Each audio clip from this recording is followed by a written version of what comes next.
capítulo 11, versículos 27 al 36.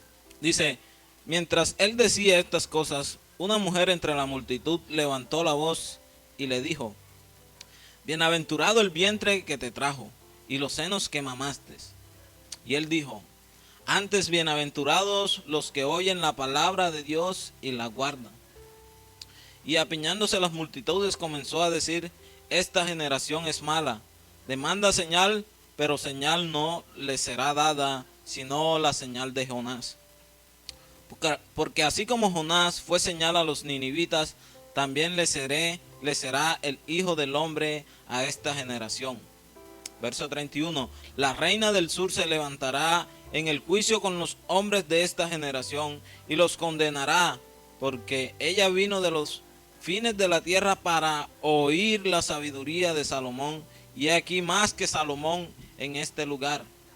Los hombres de Nínive se levantarán en el juicio contra esta generación y la condenarán, porque a la predicación de Jonás se arrepintieron, y he aquí más que Jonás en este lugar. Verso 33. Nadie pone en oculto la luz encendida ni debajo del almud, sino en el candelero, para que los que entran vean la luz. La lámpara del cuerpo es el ojo, y cuando tu ojo es bueno, también todo tu cuerpo está lleno de luz. Pero cuando tus ojos es maligno, también tu cuerpo está en tinieblas. Mira pues, no suceda que la luz que en ti hay sea tinieblas. Así que si todo tu cuerpo está lleno de luz, no teniendo parte alguna de tinieblas, será todo luminoso, como cuando una lámpara te alumbra con su resplandor. Amén. Mis hermanos, en nuestra tarea de la predicación del evangelio, una realidad a la que siempre nos vamos a enfrentar es que el incrédulo siempre tiene una excusa. Y una de las excusas más frecuentes que usa el incrédulo es que Dios no lo ha llamado todavía. O usted no se ha enfrentado a una persona que usted le predica el evangelio, le habla y le dice, y dice: no, ahora no es el momento. Yo estoy esperando que Dios me llame. Y eso basado en que sucede algo extraordinario en sus vidas para que ellos puedan decir: bueno, ahora sí voy a seguir a Dios, ahora sí voy a buscar a Dios. Pero ¿saben qué? Ellos se engañan a sí mismos. Lo que en realidad sucede es que ellos no quieren dejar su vida de pecado y placeres pecaminosos, y entonces en su necedad ellos van en contra de lo que Dios dice. En vez de buscar a Dios en arrepentimiento, en fe, entonces ellos empiezan a hacer demandas de Dios. Bueno, Dios, si tú quieres que yo crea en ti, abre los cielos ahora mismo y que caigan monedas de oro, que caigan riqueza, y así yo creo en ti. Oh Señor, mira, nada más que salga la imagen de Jesús en esta pared, o que salga en ese árbol, y así yo creo que tú existes, Señor. Esperan señales extraordinarias. O bueno, si me gano el baloto, ahí sí busco de Dios enseguida. Son excusas y excusas que pone el hombre para ir a Dios, para buscar a Dios. Y por el otro lado, hermanos, hoy en día se ha levantado un grupo de religiosos proclamando un pseudo evangelio de los milagros. Y cierran sus oídos a ir a iglesias bíblicas a escuchar verdaderamente la palabra de Dios y llevar una vida consagrada al Señor por ir tras los milagros, por ir tras los beneficios personales, por ir tras unas señales místicas y misteriosas. No, hombre, es que en esa iglesia no está el Espíritu Santo. Mira, esa iglesia no hace milagros. Yo voy a donde el pastor Sutanito, ese sí hace milagros, ese sí te sana de una vez. Mira, si yo voy a X iglesia porque es allá donde hablan en lenguas, allá se te revuelca el Espíritu Santo y es allí donde te adivinan toda tu vida. Y llegan a la herejía, hermanos, de decir que el creyente no tiene el Espíritu Santo cuando no habla en lengua. En estas iglesias, hermanos, hay un gusto, un morbo por lo místico, por lo misterioso, por lo oculto. Y así que, puesta la vista en los milagros, mis hermanos, Cristo pasa a un segundo plano. Y ese es el peligro de estas iglesias. Entonces ya no empiezan a ver a Cristo, sino es al pastor que sí hace los milagros. Entonces el evangelio, que es poder, dice Pablo, para la salvación de todo aquel que cree, de eso se predica poco o nada. Y no podemos negar, mis hermanos, que los milagros son asombrosos, que los milagros son impactantes, sacuden nuestras emociones, causan admiración y sorpresa. Y a veces, hermanos, hasta lloramos y somos sacudidos. Pero nunca, escuche bien, mi hermano, nunca el ser testigo de un milagro va a hacer cambiar el corazón perverso de un hombre. ¿Por qué, mis hermanos? Usted ha escuchado a las personas que dicen, ay, que vi cómo caminaba el paralítico, que vi cómo le quitó el tumor. Mira, yo vi el milagro de Dios que sanó a mi ser querido, que sanó a mi hermano, que sanó a mi familiar, y ahora creo en Dios. No es cierto. No es cierto, mis hermanos, por lo que dice la palabra de Dios. La fe viene por el oír y el oír por la palabra de Dios. Eso está en Romanos 10, 17. No es por vista que el hombre va a ser regenerado y salvado por el Señor. Es por el oír y el oír la palabra de Dios. Mis hermanos, la Biblia no se contradice. Sí, con el milagro se van a emocionar, se van a sorprender y se van a producir una serie de emociones dentro de la persona. Y la pregunta es, ¿cuánto le va a durar eso?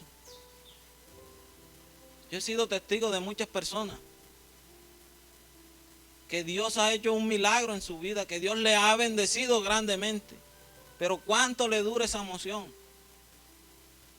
2 días, 3 días, 1 mes, 2 meses.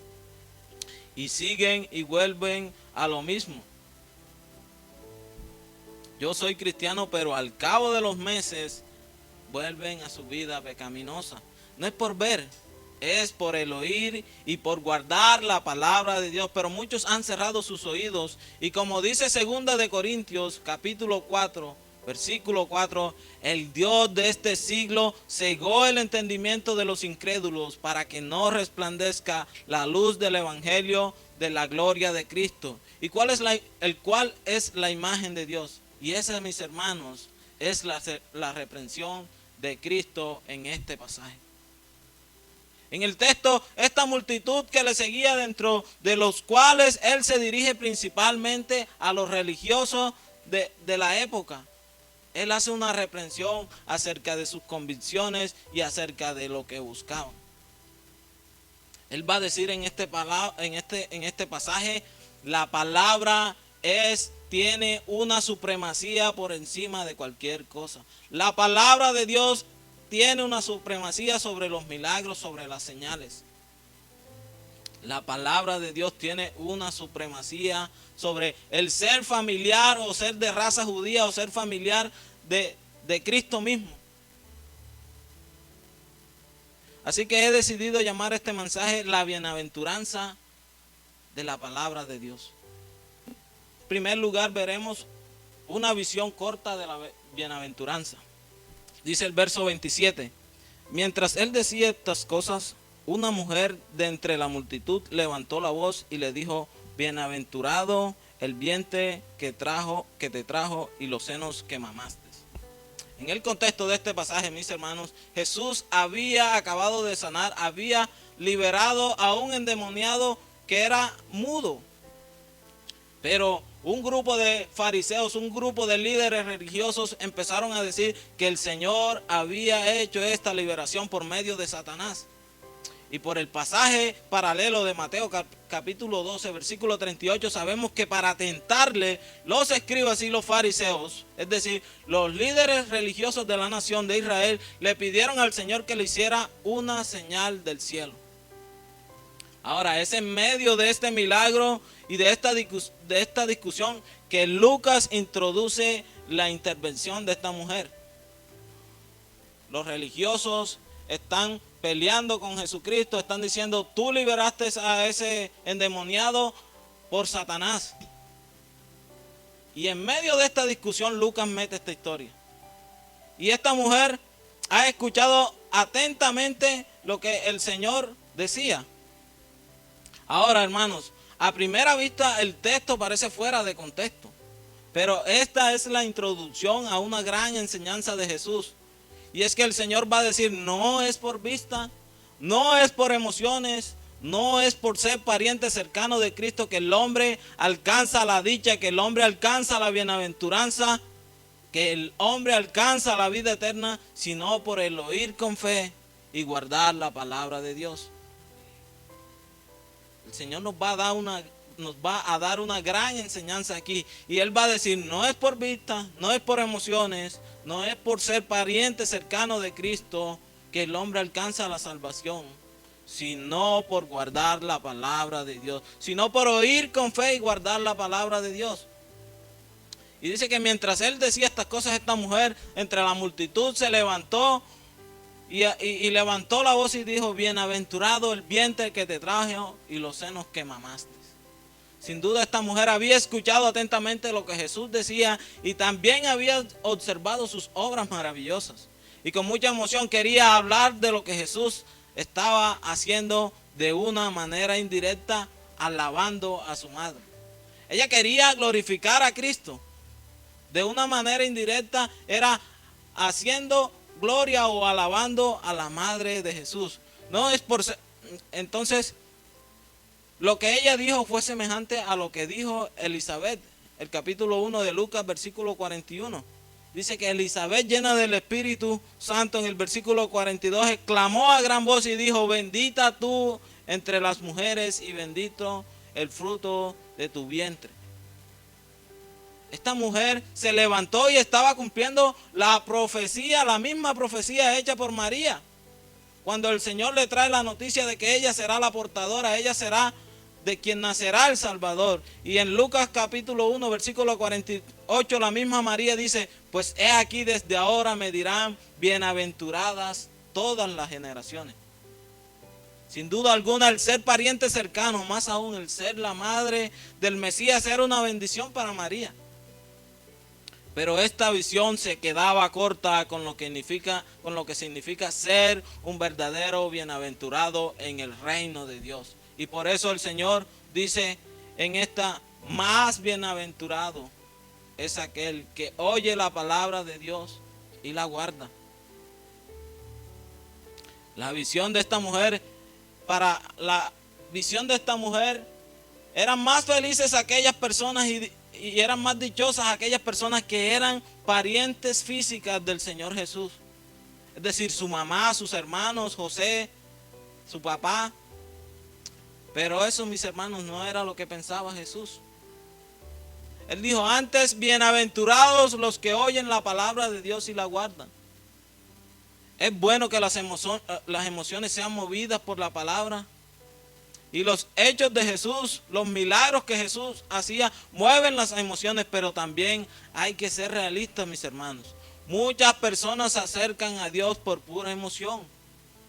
Y esos son los que describe la parábola del sembrador como aquellos que oyen la palabra y al momento la reciben con gozo, pero cuando viene la prueba por la palabra, vuelven a lo mismo.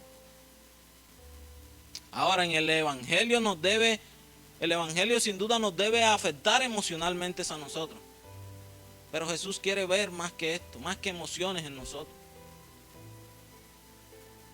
Él quiere ver una vida de obediencia, en la que la fe, como dice Santiago, sea una fe que obra por la palabra de Dios. Para Cristo la verdadera bienaventuranza del hombre, la verdadera felicidad del hombre viene de oír y guardar la palabra de Dios. No de ser su familia, no de ser judío, no de ser pariente del pastor, no de ser pariente del predicador, no de ser diácono de la iglesia, no de ser el amigo íntimo del apóstol Sulanito. No, mis hermanos, para el Señor, el ser obedientes, el oír la palabra y obedecerla es más dichoso, es más bienaventurado. Primera de Samuel, capítulo 15, versículo 22 dice, y Samuel dijo, se complace Jehová tanto en los holocaustos y víctimas como que se obedezca a las palabras de Jehová. Forma de pregunta, y la respuesta es: ciertamente el obedecer es mejor que los sacrificios, y el prestar atención que la grosura de los carneros.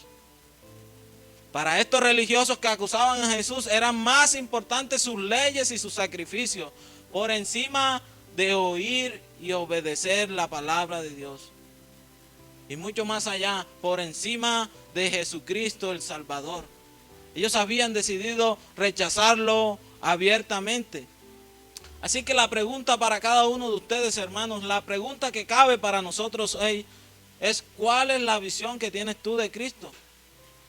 La palabra de Dios que hizo carne, el verbo que se encarnó. ¿Cuál es la visión que tienes tú de Cristo?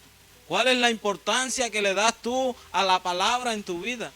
¿Has escuchado las palabras de Cristo? No hay bienaventuranza más grande que oír la palabra y obedecerla. Que oigas y guardes la palabra de Dios. Así que nuevamente la pregunta para ti, hermano, es: ¿dónde tienes tú? ¿Qué importancia le das tú a la palabra de Dios? ¿Eres tú ese bienaventurado? ¿Estás siendo feliz y dichoso, o tu dicha es pasajera de emociones? ¿Cuál es la importancia que le das a la palabra en tu vida? ¿La lees todos los días? ¿Te levantas con hambre y sed de leer la palabra? ¿Atesoras, estudias, practicas la palabra de Dios todos los días? Con tu familia, con tu esposo, con tu esposa, con tus hijos, con tus amigos, con tus compañeros de trabajo, con el vecino. ¿O acaso tu Biblia está empolvada ahí en un rincón? Porque hay personas, mis hermanos, que vienen a la iglesia y no traen ni siquiera la Biblia. Eso es como el que la tiene, por supuesto. Eso es como, decía alguien, eso es como ir a jugar un partido de fútbol sin la pelota, sin el balón. ¿Qué va a hacer uno a la cancha? Nada, ¿verdad? No es que, mira, esa Biblia que yo tengo es muy grande. No, eso pesa mucho. ¿Tú sabes lo que es después cargar esa Biblia de aquí para allá y de allá para acá? No, mejor no la llevo. Bueno, hoy en día está el celular. No, hermano, es que eso me llena la memoria del celular. ¿Cuál es el lugar que le das a la palabra de Dios en tu vida? Más bienaventurados, dice Jesús, son los que oyen la palabra de Dios y la guarden. Oyen la palabra de Dios y la guardan. No seamos, mis hermanos, como esta mujer que tuvo una visión corta de la verdadera bienaventuranza. Y ella vio más bienaventuranza en ser pariente de Jesús.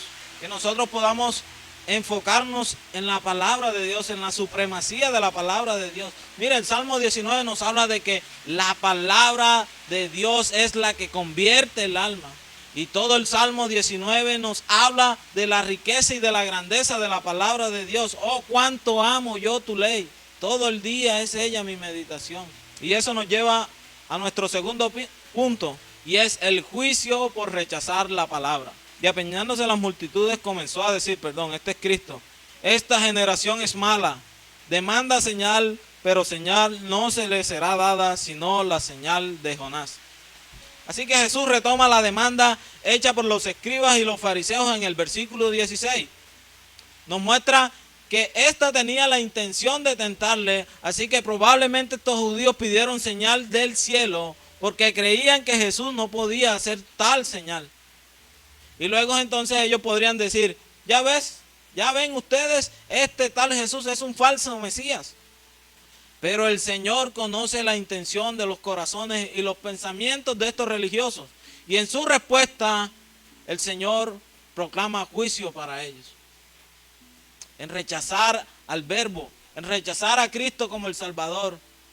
Entonces podemos estar cruzando una línea, podemos estar blasfemando en contra del Espíritu Santo, de tal manera que ya no quede para nosotros sino juicio, palabras de juicio.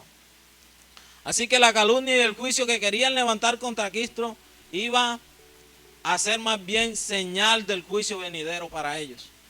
En otras palabras, ustedes piden señal del cielo, pero por la dureza de su corazón no pueden ver que la señal más grande del cielo la tienen frente a ustedes, el mismo Jesucristo. Ahora, esto indica que para ellos todas las señales que Jesús había hecho no era suficiente. La fama de Jesús era grande, el Señor había hecho grandes milagros, ellos mismos habían sido testigos, pero para ellos no eran suficiente lo que el Señor había hecho. El Señor había cumplido las profecías. Recuerden cuando Juan el Bautista envió a sus discípulos a preguntar a Jesús si Él era aquel que había de venir. ¿Qué fue lo que respondió Jesús a los discípulos de Juan? Vaya y díganle esto a Juan. Id y hacer saber a Juan las cosas que oísteis y veis. Los ciegos ven, los cojos andan, los leprosos son limpiados, los sordos oyen. Las profecías de Isaías capítulo 35 versículo 5 cumplidas en el Señor. Los muertos son resucitados, a los pobres es anunciado el evangelio, es decir, las señales que habían hecho y que confirmaban que Él era el Mesías prometido por el Señor. En otras palabras, mis hermanos, lo que los fariseos decían era que Jesús aún no me convence con esos milagritos. Todos esos milagros no son suficientes. Mira, para que nosotros te creamos, Jesús, tienes que impresionarnos más. Necesitas una señal directa del cielo. Quizás ellos estaban pensando en el profeta Elías, que dice que los cielos salieron y descendió fuego. Y mis hermanos, lo que quiero anotar yo es cuánto se parece a esto, a lo que decíamos al principio. Mira, Dios, si tú quieres que yo crea en ti, abre los cielos y que caigan monedas de oro. Que salga la imagen de Jesús aquí en esta pared, en este árbol, en esta hoja. Una señal divina que me haga creer que Jesús es el Salvador. Estos líderes religiosos no les importó rechazar todas las señales y prodigios de Cristo con tal de que éste no les quitara el privilegio que ellos tenían.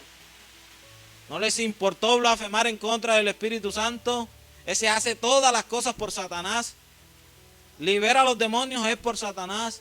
Y no es capaz de hacer una señal del cielo. Mis hermanos, ellos habían endurecido su corazón al punto que igual que Jonás a los ninivitas, Jesús le predica juicio. Porque así como Jonás fue señal a los ninivitas, también lo será el Hijo del Hombre a esta generación. El versículo paralelo de Mateo capítulo 12, versículo 40 dice: porque como estuvo Jonás en el vientre del gran pez 3 días y 3 noches, así estará el Hijo del Hombre en el corazón de la tierra 3 días y 3 noches. Mis hermanos, este es un pasaje que nos recalca cómo Jonás fue señal a los ninivitas. Cuando los marineros echaron al mar a Jonás, este estuvo en el vientre del gran pez por 3 días y 3 noches. Y algunos piensan que los ninivitas ni siquiera se dieron cuenta de ese milagro. Pero si no lo hubieran sabido, entonces Jonás no habría sido señal para ellos.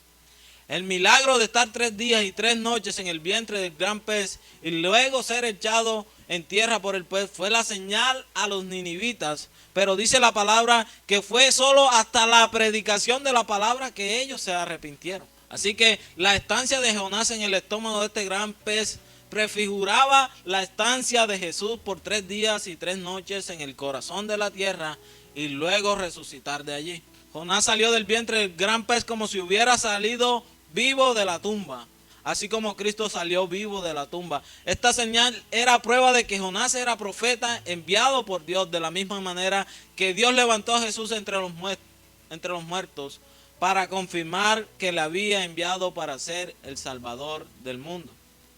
En otras palabras, mis hermanos, lo que les dice Jesús a estos hombres es: ustedes están pidiendo señal, pero ustedes están cegados por su egoísmo y vanagloria, que no pueden ver el milagro más grande que tienen delante de ustedes. Yo soy la señal, así como Jonás fue señal. Yo soy la más grande señal del cielo. Yo soy el Salvador, yo soy el Mesías enviado. Yo soy la señal que descendió del cielo. El Mesías que ustedes estaban esperando, la luz del mundo. Yo soy el que viene a salvar el mundo. Por mí los ciegos ven, por mí los cojos andan, por mí los leprosos son limpiados. En mí las profecías se han cumplido, pero su entendimiento había sido cegado. No, Jesús, a mí no me vengas con esos cuentos. A mí me haces una señal del cielo o no creemos en ti. Pero dice el verso 31, la reina del sur se levantará en juicio con los hombres de esta generación y los condenará, porque ella vino de los fines de la tierra para, escuche bien, oír la sabiduría de Salomón. Y he aquí más que Salomón en este lugar. Versículo 32. Los hombres de Nínive se levantarán en el juicio con esta generación y lo condenarán. ¿Por qué? Escuche bien. ¿Por qué? A la predicación de Jonás se arrepintieron. Y he aquí más que Jonás en este lugar. El Señor usa aquí dos historias del Antiguo Testamento muy bien conocidas por estos líderes religiosos, por estos judíos. La primera, la reina del sur, o también se le llama la reina de Saba, la cual después de escuchar la sabiduría de Salomón, escucha lo que dijo allá en Primera de Reyes, capítulo 10, versículo 8. Bienaventurados tus hombres, dichosos estos tus siervos que están continuamente delante de ti, escuchen, y oyen tu sabiduría. Jehová tu Dios sea bendito, que se agradó de ti para ponerte en el trono de Israel, porque Jehová ha amado siempre a Israel, te ha puesto por rey para que hagas derecho y justicia. Esta reina reconoció las palabras de sabiduría en Salomón. Y los ninivitas también se arrepintieron al escuchar la predicación de Jonás. Este pueblo y esta reina, al oír la predicación de Jonás, al oír la sabiduría de Dios a través de Salomón, alabaron al Señor. Pero esta generación, estos fariseos que se levantaban delante del Señor, no tuvieron enfrente a la palabra de Dios encarnada. Ellos oyeron al que es la verdad, la vida y el camino. Uno mayor que Salomón, uno mayor que Jonás. Y en vez de alabarle, buscaban cómo condenarle y matarle. Mis hermanos, quiero que tengamos esto en cuenta, el peligro de la incredulidad. Estas personas no eran gentiles, no eran griegos que no habían escuchado acerca de Dios, eran judíos, eran sacerdotes y líderes religiosos de la nación de Israel. Sin duda, ellos encajarían muy bien en cualquier iglesia actualmente, porque ellos ante los ojos de los hombres eran perfectos, cumplían la ley a la perfección. Ellos estaban apostatando y blasfemando en contra del Dios de Israel. Yo conozco gente que se cambia simplemente de la iglesia para ser entretenidos, con shows de milagros, con liberaciones. Entonces empiezan a decir, es que ese pastor sí es, ese líder sí tiene una unción. Empieza a poner la mirada en el hombre y entonces Jesús quedará a un lado. Como los fariseos. Ellos empezaron a poner la mirada en sus leyes, en sus propias leyes, y ponían a todo esto por encima de lo que Jesús dijera. Mis hermanos, Cristo es el milagro más grande del cielo. No apartemos la mirada de Cristo por milagros y señales pasajeros que conmueven las emociones ahora, que son importantes, que muchas veces respaldan el mensaje del Evangelio. Pero nuestra mirada siempre debe estar en Cristo, en su palabra. Y eso nos lleva a nuestro último punto, la ceguera espiritual, la causa de rechazar la palabra. Versículo 33. Nadie pone en oculto la luz encendida ni debajo del almud, sino en el candelero, para que los que entran vean la luz. Una historia simple aquí, mis hermanos. Usted enciende una luz, ¿para qué? Para alumbrar, para tener mejor visibilidad. Así que usted no va a coger la luz y después que la prende le va a poner un trapo encima o la va a meter debajo de la cama para quedar lo mismo. Hermanos, si algo tenemos claro es que Jesús mismo se había proclamado como la luz. Yo soy la luz del mundo. En ese sentido, Cristo es la luz que había sido encendida y Dios la había enviado al mundo, no la había escondido. Cristo se había hecho hombre para que de esta manera alumbrara con su palabra a este mundo, y era ampliamente evidente que Cristo estaba brillando con fuerza, mis hermanos. Él estaba sanando a los cojos, Él estaba predicando el Evangelio, Él estaba sanando enfermos, sanando leprosos. Cristo estaba brillando con fuerza, mis hermanos. Entonces, ¿qué era lo que pasaba aquí? Profecías se cumplían en Él, los cojos andaban, los ciegos veían, pero además el Evangelio así estaba siendo predicado a los más necesitados, a los más pobres. Sin duda alguna, la luz de Cristo estaba alcanzando a los creyentes. Ellos estaban siendo alumbrados. Pero lo que el Señor está diciendo aquí, mis hermanos, es que aquí el problema no era de la luz. No era que la luz estaba debajo de un almud. No era que la luz estaba escondida. No era que ellos no podían ver con claridad. No era que ellos no estaban siendo alumbrados. sino, dice el versículo 34, la lámpara del cuerpo es el ojo. Cuando tu ojo es bueno, también todo tu cuerpo está lleno de luz, pero cuando tu ojo es maligno, también todo tu cuerpo está lleno de tinieblas. El origen de que ellos no podían ver la luz de Cristo era su ojo. La luz del mundo había venido ante ellos, pero por su ceguera espiritual ellos no estaban viendo a Cristo. Y el Señor dice, cuando tu ojo es bueno, es decir, si hubieran tenido un ojo bueno, habrían aceptado la verdad que Jesús les enseña.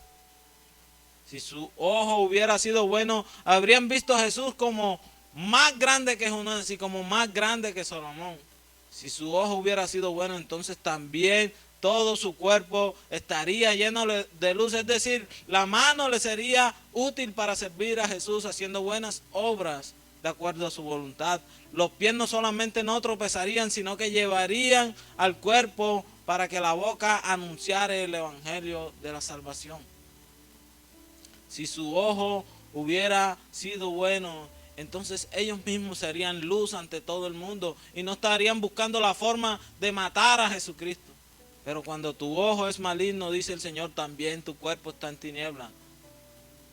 Entonces, como un mal ojo hará a una persona ciega, entonces dice el Señor, un mal corazón hará a una persona espiritualmente ciega.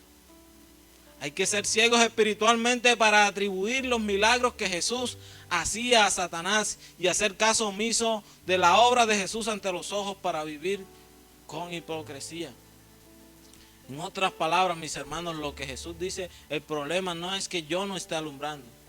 El problema es que sus ojos están enfermos, nublados, ciegos espiritualmente, con un corazón entenebrecido y no podrán ver mi luz. El problema de ustedes es el corazón.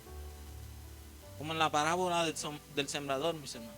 No es por el sembrador era el mismo. No es por la semilla, la semilla era el mismo. Es el terreno del corazón el problema de estos hombres. El problema de ustedes, dice el Señor, es un corazón duro que no acepta a otro Dios que ustedes mismos. Ustedes son capaces de rechazar la luz, rechazar la verdad por colocarse a ustedes mismos como dioses y vivir en medio de las tinieblas. El problema de ustedes es el corazón.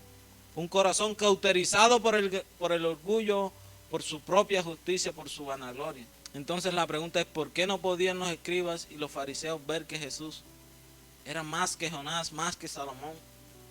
Porque sus ojos eran malignos, porque su corazón era oscuro.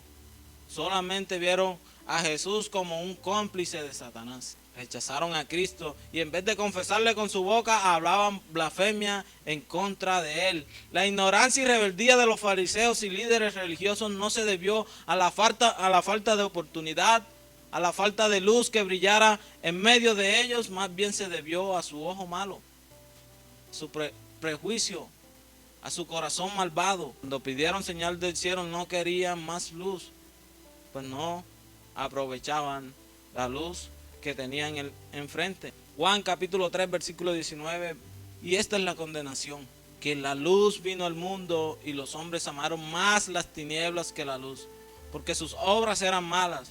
Porque todo aquel que hace lo malo aborrece la luz y no viene a la luz para que sus obras no sean reprendidas.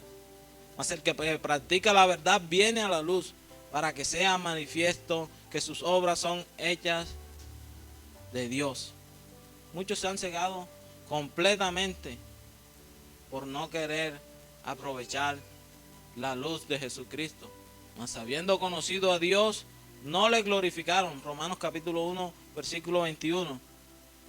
No le glorificaron como a Dios ni le dieron gracias, sino que se envanecieron en sus razonamientos y su necio corazón fue entenebrecido.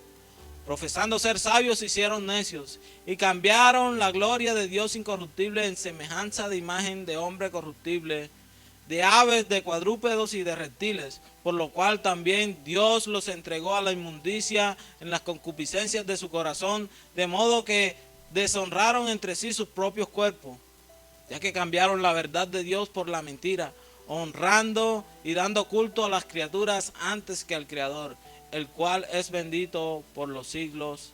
Amén. Estos hombres habían decidido rechazar a Cristo, sin importar cuál era su señal, cuál fuera la señal.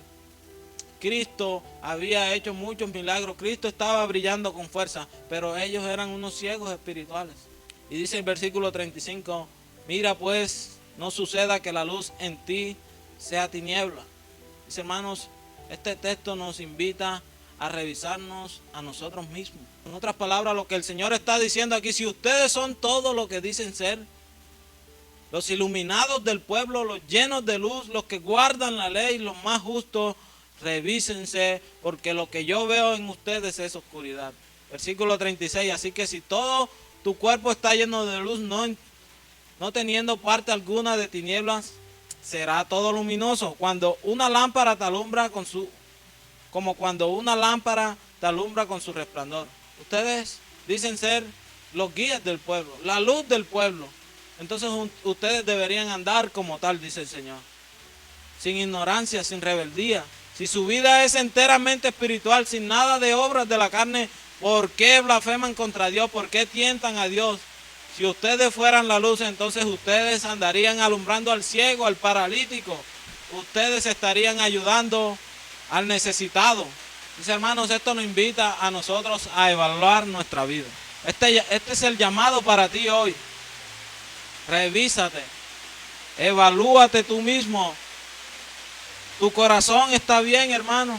Recuerda que el Señor dice en su palabra que Él sabe todo y la venganza le pertenece a Él.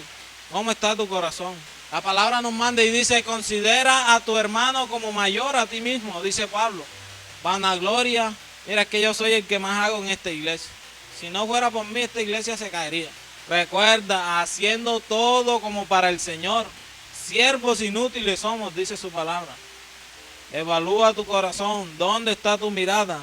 ¿En los milagros sobrenaturales? ¿En que te digan lo que quieres oír? ¿Lo que te gusta a ti? ¿Dónde está tu corazón, mi hermano? Pero el texto también nos debe llevar a meditar en nuestra tarea de evangelismo. A recordar que no somos nosotros los encargados de salvar a la gente. Nosotros, mis hermanos, somos los encargados de predicar el evangelio y hacerlo bien. Jesús fue el mejor predicador que haya pisado en este mundo y nunca nadie más fue respaldado con tantos milagros en su ministerio, y aún así estos hombres religiosos decidieron rechazar su salvación y decidieron asesinarlo. Esta semana el pastor nos compartía un video de un exponente que nos enseñaba a cómo evangelizar, y el exponente decía, no hagas del evangelismo un yugo, una carga pesada. Yo he escuchado a hermanos decir, lo primero que te va a preguntar el Señor, ¿cuántas almas salvaste tú? ¿Cuántas almas llevaste a Cristo? Y la respuesta es ninguna, porque esa no es la tarea de nosotros, esa es la tarea del Señor, esa es la tarea de Dios. Nuestra tarea es predicar el evangelio y hacerlo bien. Por eso es que Pablo dice, yo sembré, Apolo regó, pero es Dios el que da el crecimiento. En la parábola del sembrador es el mismo predicador, es el mismo sembrador, es la misma semilla. En ese caso es el mismo predicador, es la misma palabra. Pero el corazón del hombre es el problema, mis hermanos. Nosotros a veces nos cargamos de eso. Hacemos un yugo, decía el pastor en el video del evangelismo. Por eso es importante la palabra, porque la fe viene por el oír y el oír por la palabra de Dios. Esa es nuestra tarea, predicar la palabra de Dios. Por último, amigo que estás aquí, sin Cristo verdaderamente tú eres un ciego espiritualmente. Así tengas tu vista buena, así no uses gafas, sin Cristo eres un ciego espiritual. Tú no puedes ver más allá de ti mismo. Primero tú, segundo tú, tu corazón es rencoroso, vengativo. A ti el que te las hace, te las paga. Hoy se te ha predicado a Cristo. Él dice en su palabra, aprended de mí que soy manso y humilde. Sin Cristo tú estás caminando directamente hacia el lago de fuego y tu ceguera no te deja verlo. Ven a Cristo hoy, amigo. Y hoy mismo tus ojos serán sanados. Ven a Cristo en arrepentimiento y fe, y entonces podrás obedecer. Y entonces la palabra será un deleite para ti. ven a Cristo en arrepentimiento y fe y recibe hoy mismo la salvación de tu vida. Amén.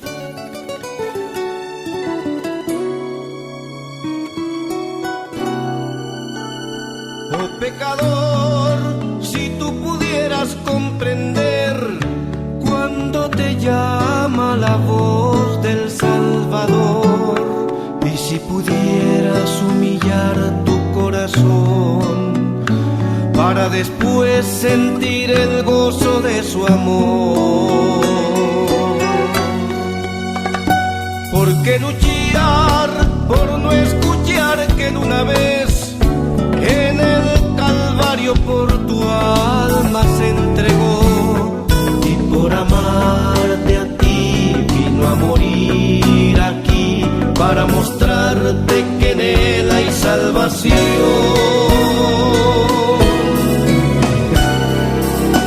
Oh, si comprendieras lo inmenso de su amor,